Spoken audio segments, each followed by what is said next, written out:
India Pakistan പോര് ശക്തമാവുകയാണ്. കടുത്ത തിരിച്ചടിയാണ് ഇന്ത്യ നൽകിക്കൊണ്ടിരിക്കുന്നതും.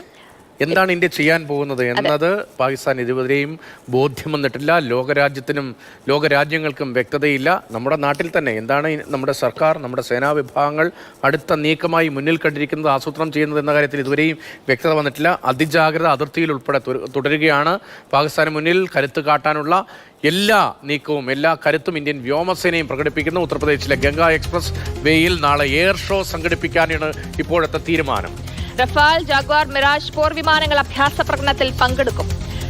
അർജുൻ പീതാംബരൻ വിവരങ്ങളുമായി ഡൽഹിയിൽ ചേരുന്നുണ്ട്. അർജുൻ, കടലിലെ കരുത്ത് വ്യക്തമാക്കിക്കൊണ്ട് നാവികസേന കഴിഞ്ഞ ദിവസങ്ങളിൽ നടത്തിയ ദീർഘദൂര മിസൈലിന്റെ പരീക്ഷണത്തിന്റെ ദൃശ്യങ്ങൾ ഉൾപ്പെടെ പുറത്തു വന്നു. അതിന് പിന്നാലെയാണ് ഇപ്പോൾ നമ്മുടെ വ്യോമസേനയുടെ കരുത്ത് കൂടി വ്യക്തമാക്കാൻ ഉത്തർപ്രദേശിലെ ഗംഗാ എക്സ്പ്രസ് വേയിൽ നാളെ എയർ ഷോ സംഘടിപ്പിക്കാൻ പോകുന്നത്.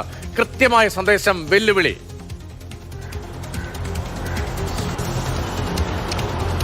തീർച്ചയായിട്ടും സാധാരണഗതിയിൽ എല്ലാ വർഷവും ഈ ഗംഗ എക്സ്പ്രസ് വേയിൽ പരിശീലനം നടത്താറുണ്ടെങ്കിൽ പോലും ഇതിൻ്റെ എല്ലാം ടൈമിംഗ് ആണ് അത് ഏറ്റവും പ്രാധാന്യം നൽകുന്നത്.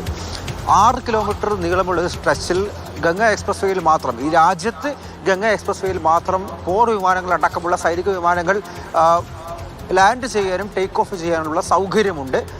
ആ പരിശീലനമാണ് നാളെ നടക്കാൻ പോകുന്നത്. മാത്രമല്ല ഏറ്റവും വലിയ പ്രത്യേകത എന്ന് പറയുന്ന ആ പരിശീലനത്തിന് എത്തുന്നത് റഫാലും ജാഗ്വാറും മിറാജും പോലുള്ള ഇന്ത്യയുടെ ഏറ്റവും സൊഫിസ്റ്റിക്കേറ്റഡ് ആയിട്ടുള്ള ഏറ്റവും ശക്തമായിട്ടുള്ള പോർ വിമാനങ്ങൾ തന്നെ ആയിരിക്കുമെന്നുള്ളത് വളരെയധികം പ്രാധാന്യം നൽകുന്ന ഒരു കാര്യം കൂടിയാണ്. ഈ പരിശീലനം, വ്യോമാഭ്യാസം എല്ലാം തന്നെ കാണാൻ ഉത്തർപ്രദേശ് മുഖ്യമന്ത്രി യോഗി ആദിത്യനാഥ് കൂടി എത്തുന്നുണ്ട് എന്നുള്ളതാണ് ഏറ്റവും പ്രധാനപ്പെട്ട കാര്യം. രാവിലെ 8 മണിക്ക് തന്നെ ഇതിൻ്റെ ടെസ്റ്റിംഗ്, ലാൻഡിങ്ങിൻ്റെ ടെസ്റ്റിംഗ് ആരംഭിക്കും. പിന്നീട് ലാൻഡിങ്ങും ടെസ്റ്റിങ്ങും അത് ദീർഘദൂരവും അതുപോലെ ഷോർട്ട് ലാൻഡിങ്, വളരെ ചെറിയൊരു ദൈർഘ്യത്തിൽ ചെറിയൊരു ദൂരത്തിൽ ലാൻഡ് ചെയ്തുകൊണ്ടുള്ള പരിശീലനമടക്കം നാളെ നടക്കുമെന്നുള്ളതാണ് വ്യക്തമാക്കിയിരിക്കുന്നത്. അത് യുദ്ധാടിസ്ഥാനത്തിൽ, അതായത് ഒരു യുദ്ധ സാഹചര്യം നേരിടാനും അതുപോലെ തന്നെ അടിയന്തര ഘട്ടങ്ങളിൽ ഒരു ദുരന്ത സാഹചര്യം നേരിടാനും വേണ്ടിയിട്ടുള്ള പരിശീലനമായിരിക്കും നാളെ ഈ ഗംഗ എക്സ്പ്രസ് വേയിൽ നടക്കാൻ പോകുന്നത് എന്നുള്ള കാര്യം കൂടിയാണ് ഈ വ്യോമസേനാ വൃത്തങ്ങളിൽ നിന്നും വ്യക്തമാക്കിയിരിക്കുന്നത്. പക്ഷേ ഇതിൻ്റെ എല്ലാം ടൈമിംഗ് തന്നെയാണ് ഏറ്റവും പ്രധാനം. ഈ ഇത്തരത്തിൽ പാകിസ്ഥാനുമായി ഒരു സംഘർഷഭരിതമായ സാഹചര്യം അതിർത്തിയിൽ ഉള്ളപ്പോൾ തന്നെ ഉത്തർപ്രദേശിൽ രാജ്യത്ത് തന്നെ ഏതൊക്കെ വിമാനങ്ങളാണ്, ഏതൊക്കെ പോർ വിമാനങ്ങളാണ് പങ്കെടുക്കുക? എങ്ങനെയാണ് ഇന്ത്യ ആ കരുത്ത് കാട്ടുക? പ്രധാനമായിട്ടും 3 വിമാനങ്ങൾ, ഈ 3 പോർ വിമാനങ്ങളാണ്.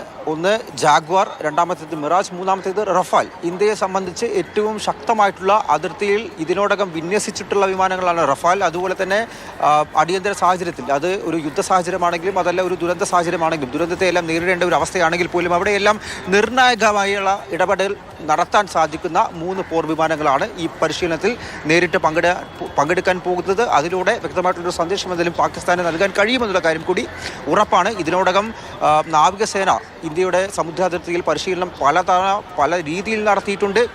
അതിർത്തിയിൽ കരസേനയുടെ വിന്യാസങ്ങളും താർ മരുഭൂമിയിലടക്കം വലിയ രീതിയിൽ ഈ യുദ്ധ ടാങ്കുകളിലെല്ലാം പരിശീലനം നമ്മൾ കണ്ടതാണ്. അതിന് പിന്നാലെ ഇപ്പോൾ വ്യോമസേനയുടെ കൂടി അഭ്യാസം. അത് മറ്റൊരു കാര്യമുണ്ട്, ഈ പാകിസ്ഥാനിൽ അവരുടെ വ്യോമസേന ഒരു അഭ്യാസം നടത്തുന്നു എന്നുള്ള കാര്യം അത്തരത്തിലുള്ള റിപ്പോർട്ടുകൾ വന്നിരുന്നു. പ്രത്യേകിച്ചും അതിനു വേണ്ടിയിട്ടാണ് അവർ ഈ വ്യോമപാത പലയിടത്തും അടയ്ക്കുന്നത് തുടങ്ങിയിട്ടുള്ള റിപ്പോർട്ടുകൾ വന്നു.